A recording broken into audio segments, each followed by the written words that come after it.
Once upon a time there was a youthful prince who was so wonderfully handsome that no one had ever seen his like, and he knew this, and was very glad of it. And everybody said that he was as clever as he was handsome, and that no one could be compared to him.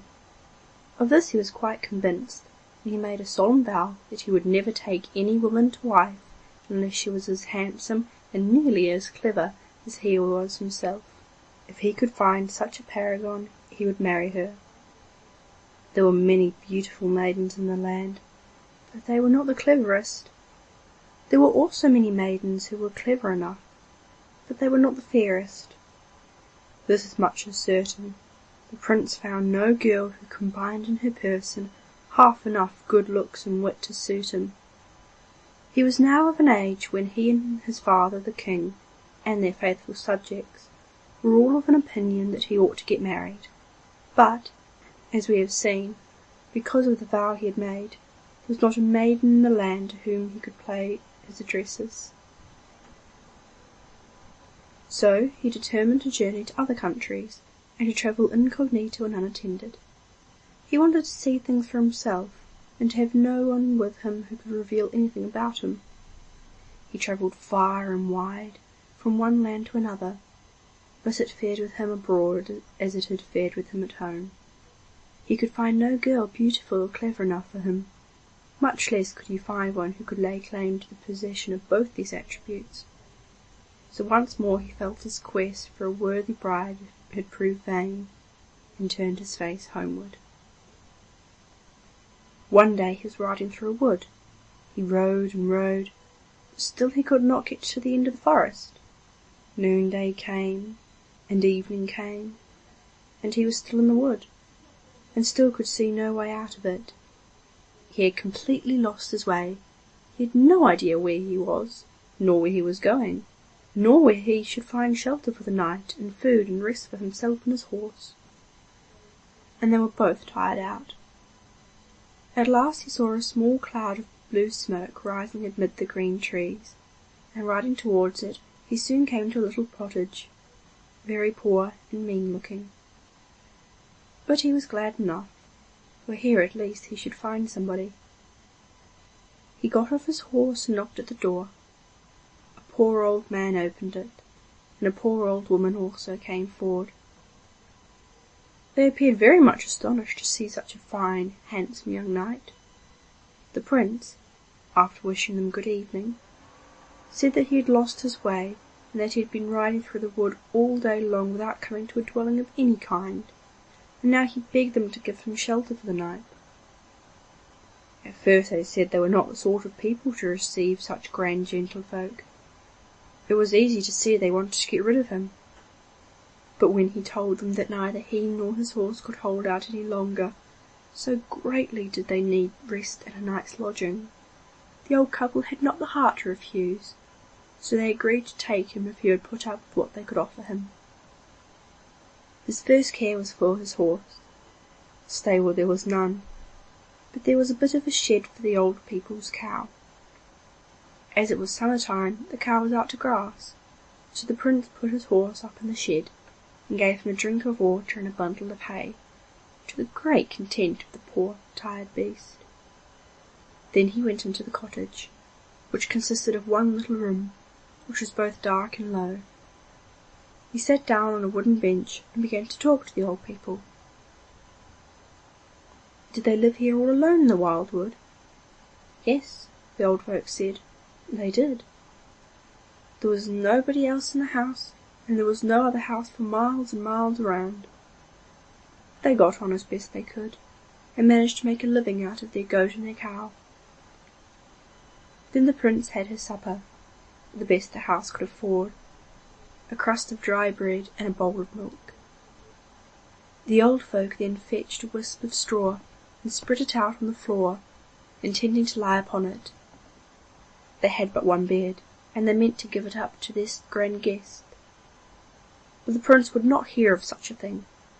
They should sleep in their own bed, and he would lie on the bundle of straw that was spread upon the floor. So it was arranged as he wished, and all three retired to rest. It was quite a different sort of couch from the one he was accustomed to, But he was thoroughly tired out, so he soon fell asleep, and he dreamt of all the beautiful maidens who were not clever enough, and of all the clever maidens who were not beautiful enough. And so he slept sweetly till the day began to dawn.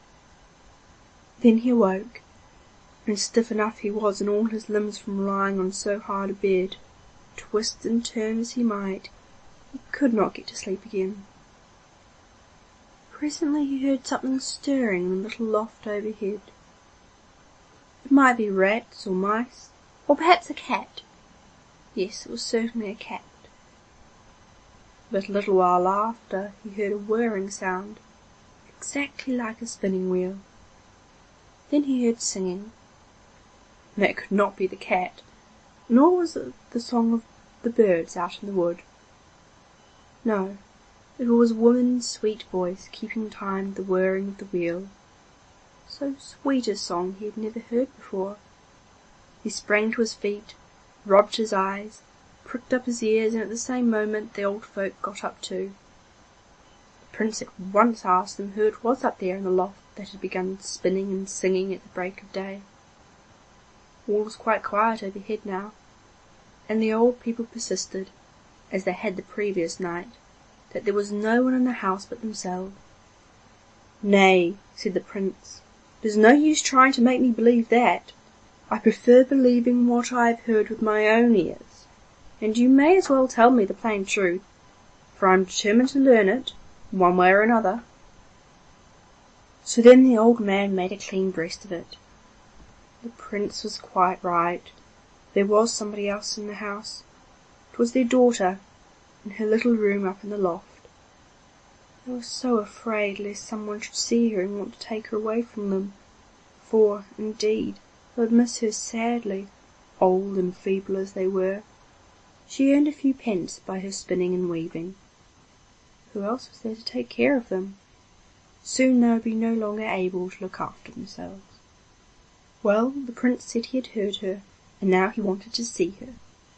He was no man-eater, nor woman-eater either, so far as he knew, therefore they might surely let him see the maiden. So the old man had to go and call her, and she came running down, tripping along, clad in mean attire, so blithe and fresh and fair. When she saw the handsome young man, she blushed rosy red. The Prince was thunderstruck as he looked on her. Never had he seen anything half so lovely as she was. He was utterly at a loss what to say or do. In all his travels he had seen no one to be compared with her. This poor peasant's daughter was far more beautiful than all the princesses and grand ladies he had ever met, at home or abroad. He could not picture to himself anything more lovely. But a poor beggar maid, such as she was, he might not even dream of making his wife. So he turned resolutely away, and at once bestirred himself, getting his horse ready to start, and would not so much as allow himself to look at her again. But when he was in the saddle, just setting off, as he nodded good-bye to the old folk, to whom he had given a broad gold piece for his night's lodging, and who were now bowing and scraping before him, he could not help giving a side glance to where she stood gazing at him with lovely, wondering eyes. And now, of course, he was obliged to lift his hat and bow farewell, and as she returned his greeting with downcast eyes and bowed and blushing face, the Prince felt as if his heart were in his mouth. The lovely eyes looked up once more as he galloped off, and they followed him till he was out of sight. And not only did they follow him thus far, but long after he had left both house and wood far behind, those beautiful eyes still haunted him. And as he rode along he said to himself, "Yes, she is beautiful, and more than beautiful enough for me, but I also vowed that she whom I marry must be as clever, or nearly as clever, as I am, and that, of course, she cannot be." He marked well where the little cottage stood, and soon he reached a road he knew well, for the wild wood lay on the very border of his own lands. He rode straight home to his father's castle, and told him he had not yet found anyone who could be considered his equal. The old king was much vexed on hearing this, but he was so certain of his son's exceeding cleverness that he had no doubt matters were exactly as the prince represented. He had but one wish, to see his son married before closing his eyes forever, and he had such faith in his son that he knew the prince's choice of a wife would be a wise one.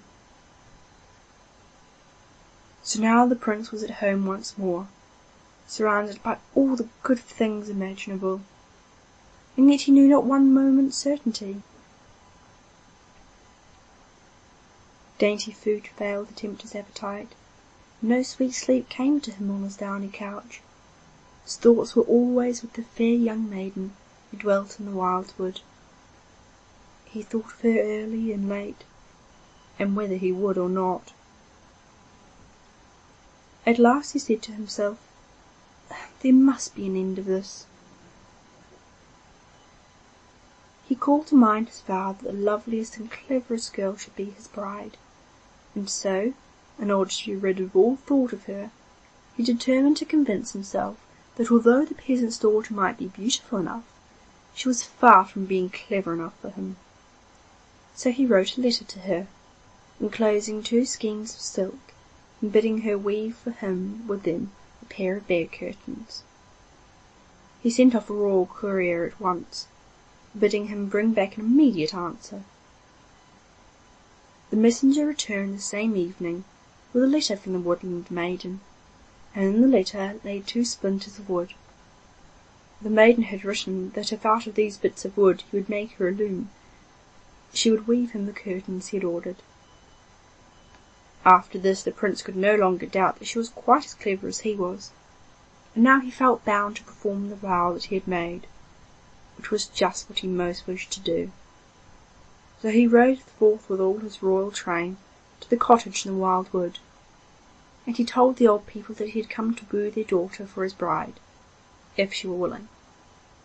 And she was willing. The old folk were very downhearted at parting from their child, but they did not wish to stand in the way of her happiness, so they gave their consent. Then the court ladies clad the bride in scarlet and silk attire, and adorned her with gold and jewels. And she had ladies in waiting, and coaches and carriages, and all sorts of splendour, and the wedding was celebrated with joy and great magnificence. End of The Clever Prince. Recorded